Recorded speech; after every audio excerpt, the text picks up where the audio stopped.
Bonjour à tous, j'espère que vous allez bien. Alors, on approche de la fin de l'année, donc on aborde nos derniers points du programme, puisqu'en fait on a bien avancé malgré le confinement. Et le passé composé, c'est un temps qu'on aborde très petit, parce qu'en fait c'est un temps très utilisé à l'oral.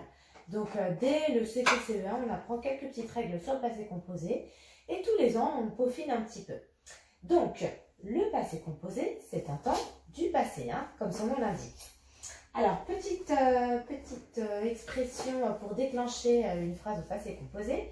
Le passé composé, à la différence de l'imparfait ou du passé simple, se réfère plutôt à un passé assez proche. Quelque chose qui s'est passé il n'y a pas très longtemps, dans les heures qui ont précédé ou dans les jours qui ont précédé. Donc, je te propose cette petite expression-là. Hier après-midi. Hier après-midi, je suis allée au supermarché. Hier après-midi, nous avons mangé avec des amis. Hier après-midi, nous sommes allés au cinéma, etc. etc. Donc, aujourd'hui, on va apprendre à fabriquer le passé composé en 3 étapes seulement. Et la semaine prochaine, on fera en 5 étapes et on aura terminé. Alors, j'ai dessiné les 3 étapes. Tu dois toujours suivre ces 3 étapes pour conjuguer au passé composé. On va dire que c'est un petit peu comme un jeu de piste. D'accord? Il va falloir suivre le bon chemin. Donc, nous démarrons tout de suite avec le verbe voir. Et le sujet, elle, au pluriel. Donc, la toute première étape, comme toujours en conjugaison, c'est d'identifier le sujet de référence, le pronom personnel sujet. C'est l'un de ceux-là. Parfois, dans les phrases, ce pronom personnel, il est un petit peu maquillé. Par exemple, les élèves, les filles. Donc, c'est à nous de retrouver à quel pronom personnel sujet il fait référence. Bon, là, je te le donne directement.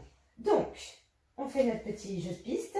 On démarre ici. Donc, ensuite, le passé composé, je te rappelle qu'il est composé de 2 mots. L'auxiliaire, être ou avoir, et le participe passé. Donc, ce qu'on va faire, c'est que on ne sait pas toujours lequel choisir, donc on va essayer les 2. Donc, ce sera soit celui-là, soit celui-là.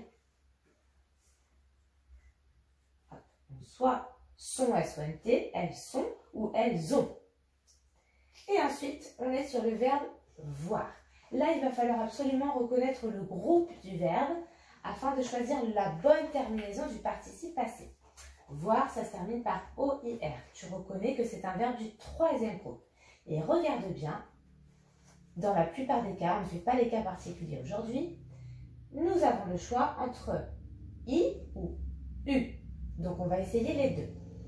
J'enlève la terminaison OIR. Il me reste juste la lettre V. Donc, ça peut être vie ou vu. Alors, soit tu le sais, parce que tu l'as déjà entendu, soit tu ne le sais pas et tu vas essayer les 2. Allez, on essaye un petit peu tout ça.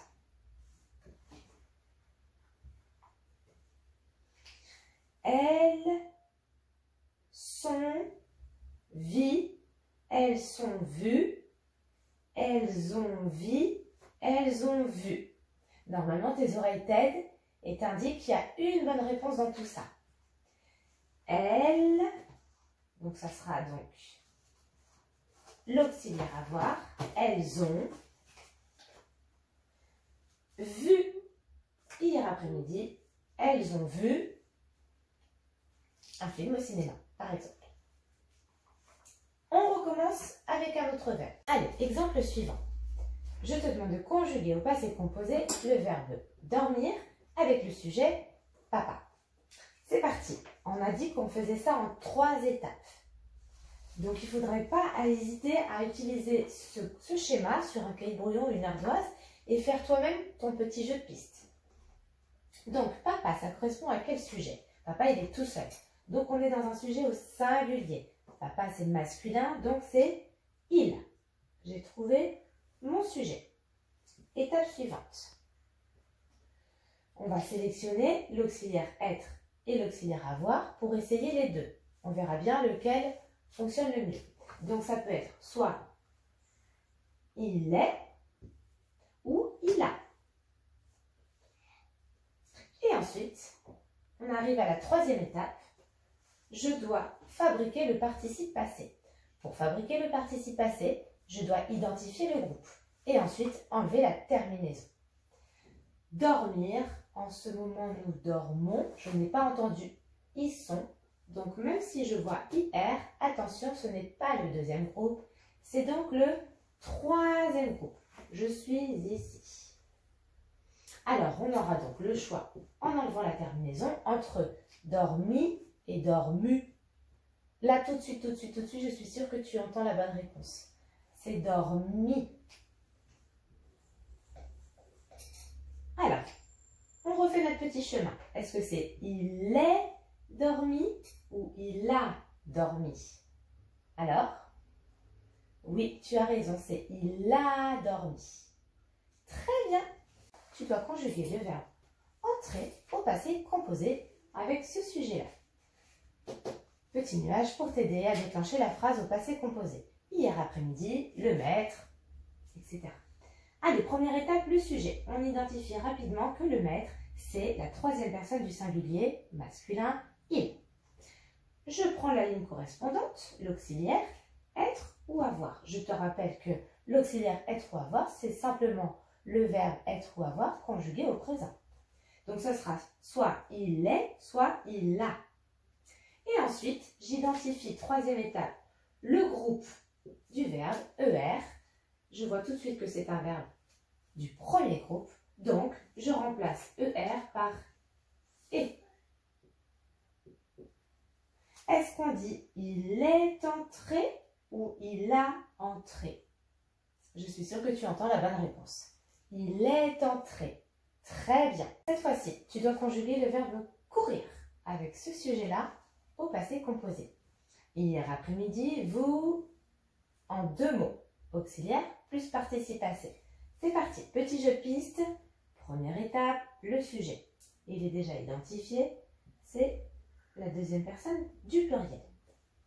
Deuxième étape, l'auxiliaire. Je prends la ligne qui correspond. Ce sera soit vous êtes, soit vous avez. Dernière étape, j'identifie le groupe de mon verbe. Courir, ça se termine par IR. Ce sera donc soit le deuxième ou le troisième groupe. En ce moment, nous courons. Je n'ai pas entendu ils sont. Ce n'est donc pas le deuxième groupe. Je suis donc ici. J'enlève la terminaison, j'enlève IR. Et ce sera soit I, soit U. On essaiera les deux pour trouver la bonne réponse. Courir, couru. Je pense que tu peux déjà entendre la bonne réponse. C'est couru. Très bien. Je garde le U. Couru. On y va. Hier après-midi, vous êtes couru. Hier après-midi, vous avez couru. Alors, quel est le bon auxiliaire? C'est l'auxiliaire avoir. Vous avez couru. Très bien. Tu dois conjuguer le verbe descendre avec la première personne du singulier au passé composé. Hier après-midi. Allez, c'est parti. Première étape, choix du sujet. Deuxième étape, auxiliaire. Soit je suis, soit j'ai. Troisième étape, c'est un verbe du troisième groupe. Donc, je me trouve ici. J'enlève la terminaison RE. Et là, j'ai mis un petit panneau attention. Attention, les verbes en RE, parfois, tu verras, tu auras besoin d'enlever un plus gros morceau que juste la terminaison. Ça arrivera de temps en temps. La bouche, elle est ouverte et elle est barrée parce qu'en fait, si le son est un son voyelle, c'est-à-dire un son qui se prononce juste en ouvrant la bouche. A, E, en, on, ou, il n'y a rien qui se touche au niveau de ma bouche, c'est un son voyelle, il faudra aussi le supprimer. Là, pas de souci, ça se termine par un D et c'est une consonne. Donc, j'ai juste enlevé la terminaison RE. Je dois donc soit remplacer par un I, soit par un U. Descendit, descendu. Tu peux avoir un doute. Alors, on y va. Est-ce qu'on dit je suis descendu, je suis descendu? Ah, je suis descendu, ça marche. On essaie avec l'auxiliaire avoir. J'ai descendu, j'ai descendu. Ah, ça marche aussi. Tiens donc, tu peux tomber sur des verbes qui fonctionnent avec les deux auxiliaires. Et dans ce cas-là, tu feras attention à ta phrase et à ce qu'elle raconte. Je suis descendu de l'avion, j'ai descendu les poubelles. Ça sera à toi de choisir en fonction du sens. Dernier exemple pour aujourd'hui. Tu dois conjuguer le verbe croire au passé composé avec ce sujet-là. C'est parti. Première étape, le sujet. Deuxième étape, je prends la ligne correspondante. Elles sont ou alors elles ont. Ça sera un de ces deux-là. Dernière étape, croire, je vois tout de suite que ça termine par RE, c'est donc un verbe du troisième groupe. Attention au verbe en RE. Tu enlèves la terminaison, mais s'il reste encore un son voyelle, donc un son qu'on prononce en ouvrant la bouche, il faut aussi l'enlever. Croire, wa. J'enlève encore OI. Et du coup, ça fera soit cri, soit cru. On essaye les deux. Elles sont cri, elles sont crues. Elles ont cri, elles ont cru. Alors, si vraiment tu hésites, il faut que tu mettes ça dans une petite histoire. Par exemple, voir un fantôme. Elles sont cri, voir un fantôme. Ça ne marche pas. Elles ont cru voir un fantôme. Là, ça veut dire quelque chose. On l'entend. Donc, la bonne réponse, c'est elles ont cru avec un U. Allez, maintenant, il va falloir s'entraîner, mais ne t'inquiète pas, tu en feras un petit peu encore tous les ans.